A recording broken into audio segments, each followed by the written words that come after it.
Well, joining me now is one of our friends and one of the signees, Timothy Hafey. He is also the former lead investigator on the January 6th Select Committee. Tim, welcome. So glad you're here. How did this idea of this letter come about, and why did you join the endorsement?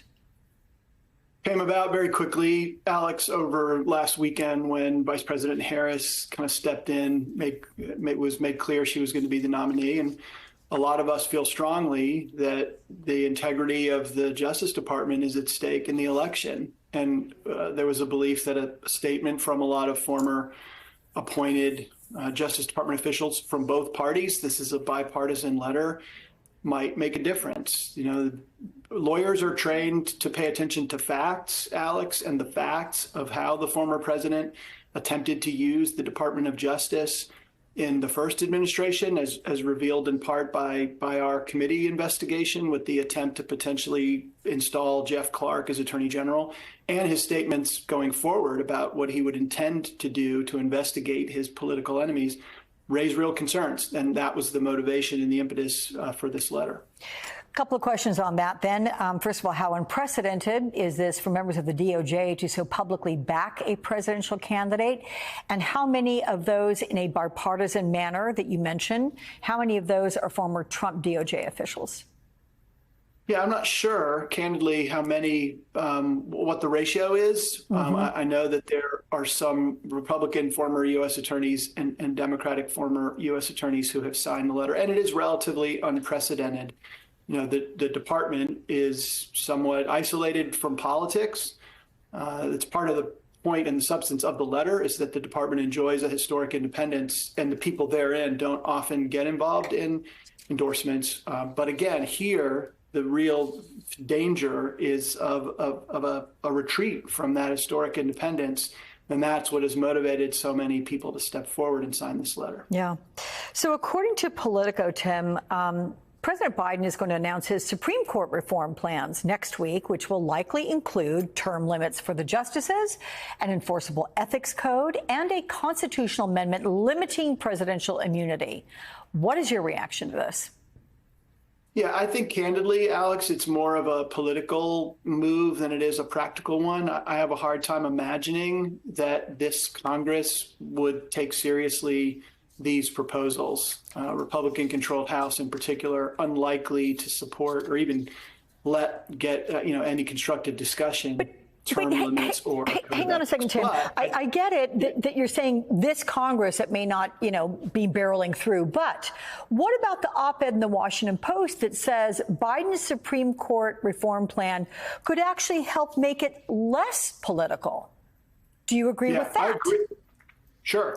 I agree with that. And I do think that some of what we've seen from the Supreme Court, particularly with respect to ethics, that's really primarily, I believe, where the reform is needed, sort of point out that there's a void, that the current situation, Alex, is that the court polices itself. And to be clear, the code of ethics that they have agreed upon requires recusal if there's an actual conflict or the appearance of a conflict. And there are so many clear appearance issues that have not prompted recusal that it's understandably causing the President Biden and others to posit maybe we need an enforcement mechanism. The self-policing isn't working.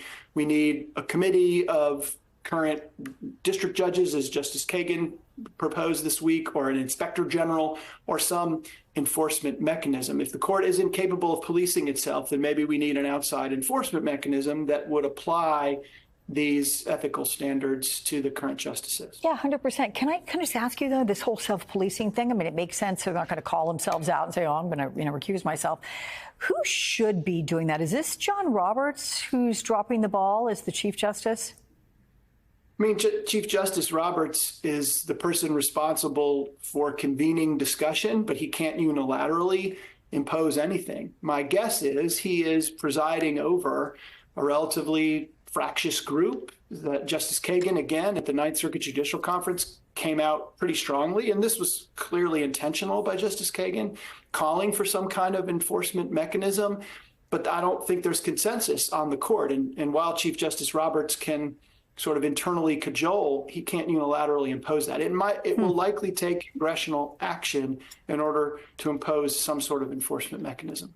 Let's take a look at the remaining Trump trials, because it certainly seems that they've taken a back seat until after the election. Tim, can you give us a quick summary on where the Georgia case, the classified documents case, and the federal election interference case stand right now? Yeah, the one I'd start with is the federal election interference case, Alex, because I think what likely happens in the wake of the Supreme Court's immunity decision is that Judge Chutkan will schedule some kind of evidentiary hearing this fall at which Jack Smith will present evidence and make arguments as to what survives the immunity ruling, right? In other words, for Judge Chutkan to sort of apply the Supreme Court's test that they articulated, she needs to see the evidence. So I would expect that sometime soon she will issue a scheduling order that will allow briefing and then a hearing to then decide how to apply the immunity decision. So I think there will be evidence presented in that matter prior to the election. The other cases, the Georgia case, the Mar-a-Lago case, those are clearly tied up in current appellate issues and will be any litigation in those matters will not take place probably until 2025. Oh, wow. Okay. Timothy Haphey, it's always good to have you. We'll see you again soon. Thank you. Thanks.